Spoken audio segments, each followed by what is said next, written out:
আচ্ছা, আজকে আমরা ক্লাস 10-এর অঙ্কের যে 14 নম্বর চ্যাপ্টার, গণিত বইয়ে তোমাদের যে 14 নম্বর চ্যাপ্টার দেখতেই পাচ্ছ, সেটার নাম হচ্ছে অংশীদারি কারবার বা পার্টনারশিপ বিজনেস। এটার ব্যাপারে একটু আমরা আলোচনা করব। এই পার্টনারশিপ বিজনেস কথাটার মধ্যেই অঙ্কটা কীরকম সেটা লুকিয়ে আছে। তো যাই হোক, একটু পড়ে নিই আমরা ব্যাপারটা কী। অনেক সময় দেখা যায় যে 2 বা তার থেকে বেশি ব্যক্তি, 5, 7, 10 জন হতে পারে, তারা কোনো একটা সংগঠন গড়ে তুলে ব্যবসা বাণিজ্য করেন এবং এই যে একসাথে ব্যবসা বাণিজ্য করছেন, নিজের নিজের কিছু ক্যাপিটাল থাকে, সেটা সমান হতে পারে বা আলাদা আলাদা হতে পারে, যে কেউ 10,000, কেউ 15,000, কেউ 20,000, এরকম টাইপের আলাদা আলাদাও হতে পারে আর কি। তো এই ধরনের যে ব্যবসা করা সেটাকে নাম বলা হয় অংশীদারি কারবার বা পার্টনারশিপ বিজনেস। তো অংশীদারি কারবারে অংশীদারদের প্রত্যেকের দেয় অর্থই হচ্ছে অংশীদারদের নিজস্ব মূলধন, বা যেটাকে আমরা বলি সোজা কথায় ক্যাপিটাল। কেউ যদি 10,000 দেয়, কেউ 15,000 দেয়, কেউ 20,000, তাহলে 10,000 টাকাটা তার ক্যাপিটাল, 15,000টা অন্য আরেকজনের ক্যাপিটাল। তো আমরা যখন এই ধরনের অঙ্ক করি তখন 3টে জিনিস মোটামুটি মাথায় রাখা হয়। একটা হচ্ছে মূলধন বা ক্যাপিটাল।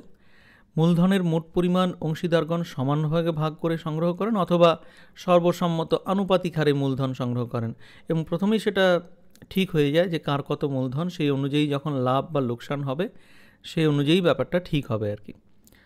ধরা যাক 10, 15, 20 এরকম 3 জন, এবার হয়তো বছরের শেষে হয়তো 10,000 টাকা প্রফিট হলো, তো সেই লাভটাও কিন্তু সেই মূলধনের অনুপাতেই ভাগটা হবে, বা আরও কিছু সিদ্ধান্ত প্রথমেই নিয়ে নেওয়া হয় যে কী হিসাবে ভাগ হতে পারে। এখানে যেমন তখন লভ্যাংশ বন্টন বা ডিস্ট্রিবিউশন অফ প্রফিট, সেক্ষেত্রে কী হয় যে সর্বসম্মত সিদ্ধান্তের ভিত্তিতে কীরকমভাবে ভাগ হতে পারে, লভ্যাংশটা সমান ভাগে ভাগ করে নিতে পারেন।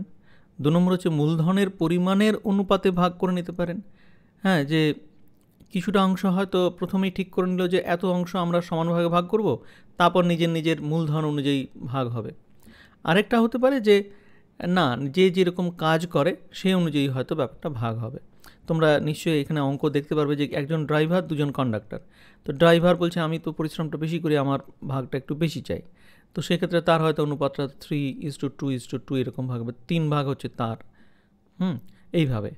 আরেকটা করা হয় কি, কোনো ব্যবসার ক্ষেত্রে হয়তো কেউ যদি কোনো অংশীদার এরকম থাকে যে সময় এবং শ্রম দিয়ে থাকেন এবং তাদেরকে একটা সাম্মানিক ভাতা দেওয়া হয়, সেটাও চুক্তির সময় নির্দিষ্টভাবে ঠিক করা থাকে।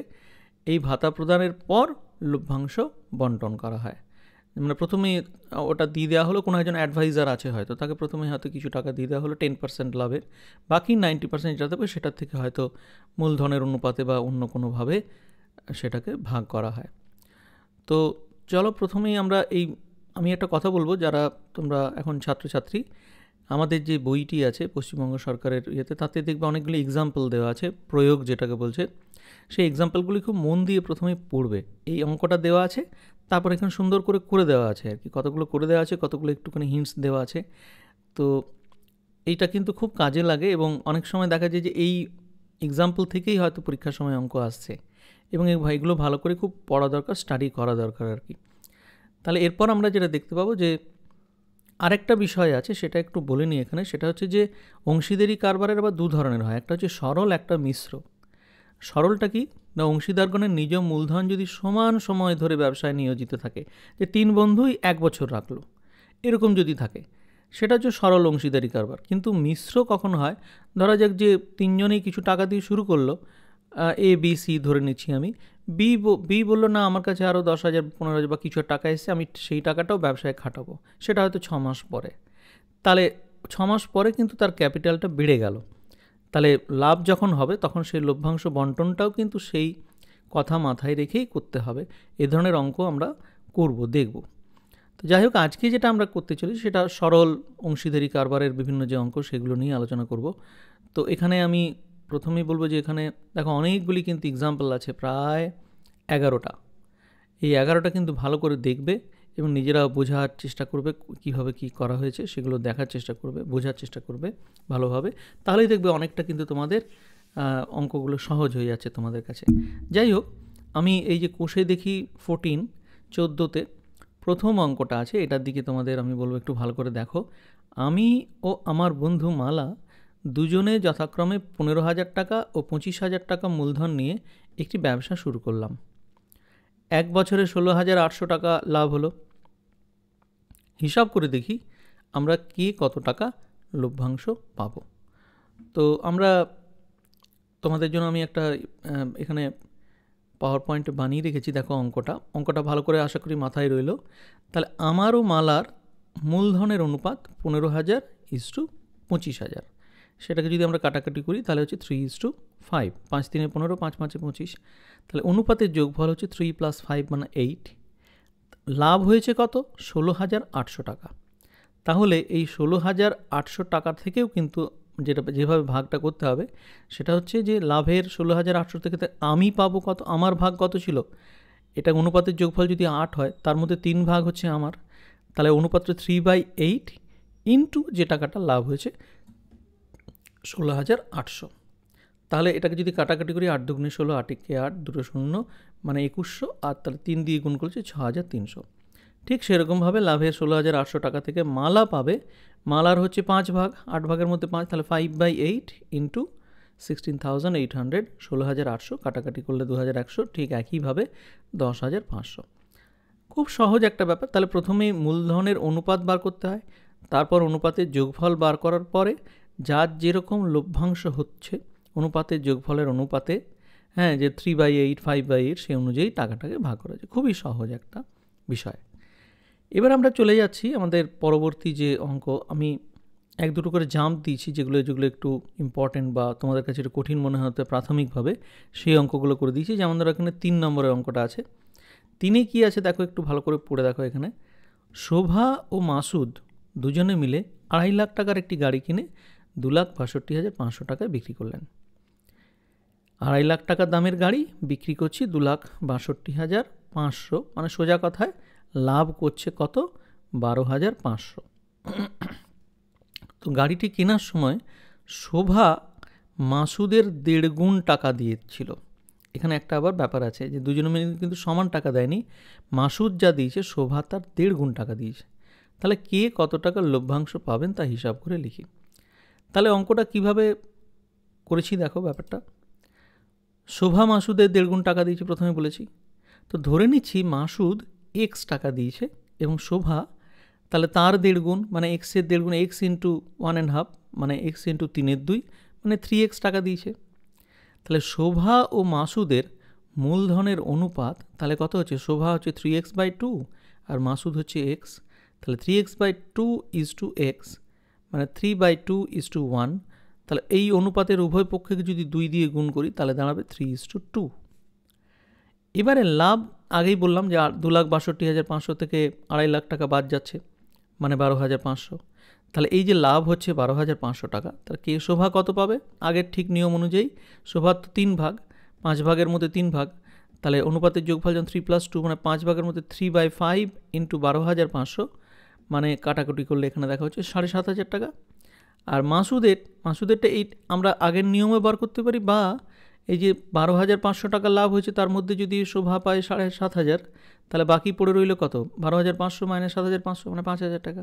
তাহলে মাসুদ ওই টাকাটা পাবে। তাহলে শোভা পাচ্ছে 7,500, মাসুদ পাচ্ছে 5,000। আশা করি পরিষ্কার হয়েছে ব্যাপারটা। এমন কিছুই নয় কিন্তু, আগে তাহলে মূলধনের অনুপাতটা বের করে নিয়ে তারপর লভ্যাংশের ভাগটা হচ্ছে। যাক, নেক্সট আমরা যেটা দেখব সেটা হচ্ছে 5 নম্বর অঙ্ক। 5 নম্বর অঙ্কটা আমরা একটু বইটা দেখে নিই কী আছে। এখানেও একটা ব্যাপার আছে আর কি, দীপু, রাবেয়া ও মেঘা যথাক্রমে 6,500 টাকা, 5,200 টাকা ও 9,100 টাকা মূলধন নিয়ে একটি ছোট ব্যবসা শুরু করলো ও ঠিক 1 বছর পরে 14,400 টাকা লাভ হলো। ওই লাভের 2/3 অংশ তারা সমান ভাগে, প্রথমে তারা দেখো 2/3 অংশকে সমানভাবে ভাগ করছে, এবং বাকি অংশ মানে 2/3 অংশ ভাগ হয়ে যাওয়ার পরে বাকি অংশটাকে মূলধনের অনুপাতে ভাগ করে নিলে কে কত টাকা লভ্যাংশ পাবে। তাহলে প্রথম হচ্ছে 3 জনের মধ্যে যে ভাগ হচ্ছে সেটা হচ্ছে এই মোট লাভের প্রথমে 2/3 অংশ বার করতে হবে, যেটা বেরোবে সেটা সমান ভাগ 3 ভাগে ভাগ হবে, এটা একটা টাকা পেল প্রত্যেকে। তারপর বাকি যে টাকাটা থাকবে 14,400 থেকে ওই 2-3 অংশ বাদ দিয়ে দেওয়ার পরে সেই টাকাটা আবার মূলধনের অনুপাতে ভাগ করে পাবে। তাহলে এই দিক থেকে একটা টাকা পেল, মূলধনের অনুপাতে একটা টাকা পেল, দুটো যোগ করে এক একজন সেই টাকাটা পাবে। দেখা যাক, দীপু, রাবেয়া এবং মেঘা তাদের তিনজনের মূলধনের অনুপাতটা আমি এখানে বের করেছি, সেটা হচ্ছে 5:4:7। 13 দিয়ে ভাগ করেছি প্রত্যেকটি সংখ্যাকে, কারণ আমি দেখে নিয়েছি প্রথমেই যে 3টে সংখ্যাকেই 13 দিয়ে ভাগ করা যাচ্ছে। শূন্য শূন্যগুলো কেটে গেল, 13 5 65, 13 4 52, 13 7 91। তো লাভ হয়েছে 14,400 টাকা, তার 2/3 অংশ মানে হচ্ছে 9,600 টাকা। এই 9,600 টাকা সমান 3 ভাগে ভাগ করা হয়েছে। তাহলে তার প্রত্যেকে কত পাবে? 9,600/3, যে টাকাটা 2/3 অংশ হলো 9,600, তাকে 3 দিয়ে ভাগ করলে এই 3200 টাকা তাহলে প্রত্যেকেই পাচ্ছে ওরা। এবারে এই যে 14,400 তার থেকে তো 9,600 মানে 2/3 অংশ চলে গেল, পড়ে রইল কত? বিয়োগ করলেন 4,800 টাকা। এই 4,800 টাকাটা বলেছে মূলধনের অনুপাতে ভাগ করতে হবে, সেটা আমরা অনুপাতটা আগেই বের করে নিয়েছি। তাহলে দীপু সেই হিসাব অনুযায়ী কত পাবে? 5/5 + 4 + 7 ইন্টু 4,800 যেটা বেঁচে আছে, তার মানে 5/16 ইন্টু 4,800। 4,800 কাটাকাটি করলে 16×3 48 আর 2 শূন্য, তাহলে 5×3 1500 টাকা। তাহলে এই মূলধনের হিসাব অনুযায়ী, মূলধনের অনুপাত অনুযায়ী দীপু পেল 1500। রাবেয়া ঠিক একইভাবে, দেখো 4 ভাগ আছে রাবেয়ার, তাহলে 4/16, 4/16 ইন্টু 4,800 মানে 1200 টাকা। ঠিক একই হিসাব অনুযায়ী মেঘা পাচ্ছে 2100 টাকা। তাহলে দেখো প্রত্যেকে আগে 3,200 কিন্তু পেয়ে গেছে, তারপর এইটা হচ্ছে মূলধনের অনুপাতে। তাহলে দীপু মোট পাবে কত? আগের এইবারের 1500 মূলধনের অনুপাতে, আর তার সঙ্গে 3200 তো আছেই, তাহলে 4,700। রাবেয়া মোট পাচ্ছে সেই হিসাব অনুযায়ী 1200 + 3200 মানে 4,400। মেঘা পাচ্ছে 2100 + 3200 মানে 5,300। আশা করি বোঝা গেছে ব্যাপারটা। এই ধরনের অঙ্কগুলো কিন্তু পরীক্ষাতে আসে, একটুখানি মন দিয়ে দেখবে, দরকার হলে ভিডিওটা পজ করে দেখে নেবে পুরো ব্যাপারটা কীরকম করে, এবং নিজে বাড়িতে প্র্যাকটিস করতে হবে। নেক্সট আমরা দেখে নেব 8এর অঙ্কটা। 8এর অঙ্কটা আমরা একটু পড়ে নিই প্রথমে বইটা থেকে।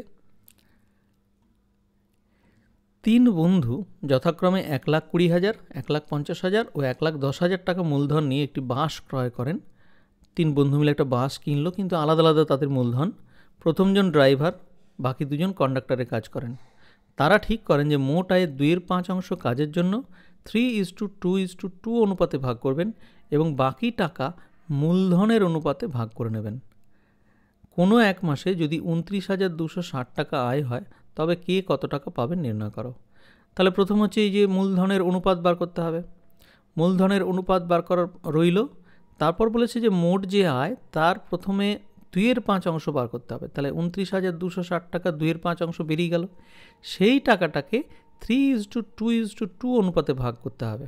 তাহলে এই অনুযায়ী একটা টাকা 3 জনেই পাবে, এবং বাকি যে টাকাটা থাকবে, অর্থাৎ এটা ভাগ করার, এই টাকাটা এই অনুপাতে ভাগ করার পরে 2/5 অংশটা দিয়ে দেওয়ার পরে বাকি যেটা থাকবে সেটাকে মূলধনের অনুপাতে ভাগ করতে হবে। তার মানে এই অনুযায়ী এখান থেকে একটা টাকা পাবে, এই হিসাব অনুযায়ী একটা টাকা পাবে। দেখা যাক কীভাবে করলে ভালো হবে।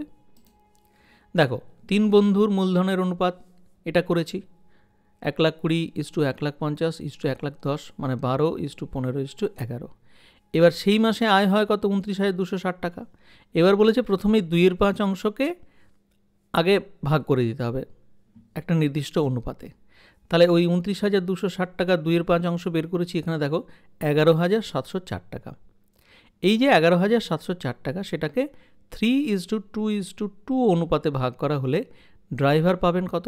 3/3 + 2 + 2 ইন্টু 11,704 মানে 3/7 ইন্টু 11,704, এটাকে কাটাকাটি করলে 1,672, গুণ করলে আসছে তাহলে 5,016। সেই হিসাব অনুযায়ী প্রথম কন্ডাক্টর পাবেন কত? 3,344, দ্বিতীয় কন্ডাক্টরও 3,300, কারণ 3 অনুপাতটা সমান ছিল 2:2। এবারে কি হচ্ছে, এই যে 11,704 টাকা মানে 2/5 অংশ যেটা মোট লাভের, সেটা তো আগেই দিয়ে দেওয়া হলো।